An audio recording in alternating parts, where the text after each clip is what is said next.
savez que Michel, on partage le même enfant. Il s'appelle Ben. C'est notre petit Ben. Il était avec nous dans Bonjour la France. C'est mon petit frère. Sur le canapé de Vivement Dimanche. Bonjour Ben. Bonjour. Comment ça va? Ça va très bien, bonjour. Je suis contente de vous avoir réunis dans le même studio. Ça fait depuis septembre que j'attends ça, donc je suis très contente de vous voir tous ensemble. Mais moi aussi, mais je vous remercie Daphné de me donner la parole et je voulais commencer par dire coucou Michel. Comment ça va depuis hier? On a fait l'émission hier. Oui. Bon, c'est vrai qu'en principe, je devrais être impressionné par la carrière de Michel, mais enfin, comme ça fait 3 ans qu'on travaille ensemble, j'ai un peu l'impression de recevoir un copain. D'ailleurs, en fait, c'est bien simple, j'ai pas vraiment l'impression de recevoir Michel Drucker. J'ai plus l'impression que c'est Michel qui nous reçoit. Je sais pas pourquoi, en préparant ma chronique, j'étais parti pour faire le portrait de Michel, et puis en me relisant, je me suis dit, mince, j'ai fait le portrait de Daphné Burki. Alors, bon, j'ai tout repris depuis le début, mais j'y arrivais pas. À chaque fois que j'essayais d'écrire, je suis très heureux que vous ayez invité Michel, Daphné, et ça marquait, merci d'avoir invité Daphné, Michel. Voilà. Alors, en fin de compte, j'ai fait le portrait de quelqu'un qui s'appelle Michel Burki, qui a travaillé avec Léon Zitrone, mais qui vit avec Gunther Love, qui a présenté les maternelles et Champs-Élysées, qui adore la mode, mais qui porte des Méphisto, qui adore le tatouage et les endives au jambon. D'ailleurs, je crois qu'il s'est même fait tatouer des endives au jambon, mais je lui ai promis de ne pas vous dire où. Rock'n'roll. Bon, pour vous Daphné, c'est vrai que ça a dû être l'enfer, parce que la préparation de cette émission, c'est vrai, recevoir Michel Drucker quand on est animateur de télé, c'est un petit peu comme inviter Alain Ducasse à dîner chez soi. C'est comme faire un foot avec Zidane ou un karaoké avec Michel Sardou, ça fout la pression. Alors que faire un foot avec Michel Sardou ou un karaoké avec Zidane, c'est déjà un petit peu plus rigolo. C'est vrai. Michel, vous avez dit dans beaucoup d'interviews que vous étiez fourni avec le poste, et c'est vrai, aussi loin que je me souvienne.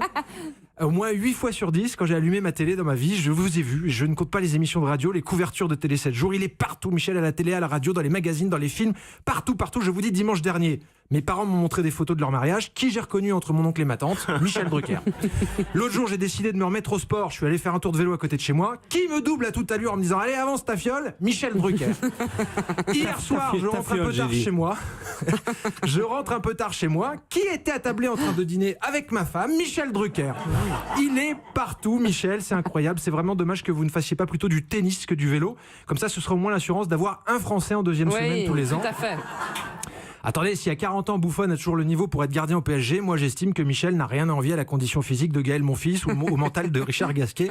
Il a tout à fait le niveau pour Roland Garros ou pour rejoindre la liste des 23 pour la Coupe du Monde. En plus, vous savez que le président a rendu visite aux Bleus il y a quelques jours, en prévision de la Coupe du Monde, et il leur a dit, une compétition réussie, c'est une compétition gagnée. Déjà là, ça colle une petite pression. Et c'est vrai que s'il y a bien un mec qui connaît la victoire, c'est Michel, c'est simple, il les a toutes vues. La victoire des Bleus en 98, la première victoire de Bernard Hinault au Tour de France en 78, le triplé d'or olympique de Jean-Claude Killy en 68, et bien sûr, la première course cycliste de Paris en 1868. Alors, certains journaux ont estimé que le président de la République avait mis un coup de pression aux Bleus, mais moi j'adorerais voir la tête des tennismen français s'ils se retrouvaient devant Emmanuel Macron en train de leur dire la même chose. Richard, une compétition réussie, c'est une compétition gagnée. Bah oui, je sais monsieur, mais Rafa, il fait rebondir la balle trop haut, c'est trop dur. Ah d'accord, c'est pas grave, merci d'avoir essayé quand même Richard. En fait, Raphaël Nadal, c'est le lobby de l'industrie agroalimentaire du tennis. Il empêche Richard Gasquet de faire son travail correctement, un petit peu comme Nestlé avec notre ministre de l'écologie. Et pendant ce temps-là, François Hollande a déclaré cette semaine à la télévision, je ne connais personne qui n'aime pas le flambi. Alors il faut qu'il fasse attention François, parce que quand on commence par faire des blagues comme ça à la télé, on finit par se retrouver chroniqueur sur Europe 1 toutes les semaines le jeudi matin. Qui sait, peut-être que la saison prochaine on pourra le voir jouer dans son one-man show Théâtre des Variétés, et qu'on pourra aller voir Buffon jouer au Parc des Princes et Michel sur le cours de Suzanne Lenglen. À suivre, on verra. En attendant, je vous dis à la semaine prochaine. Merci Ben. Merci beaucoup Ben.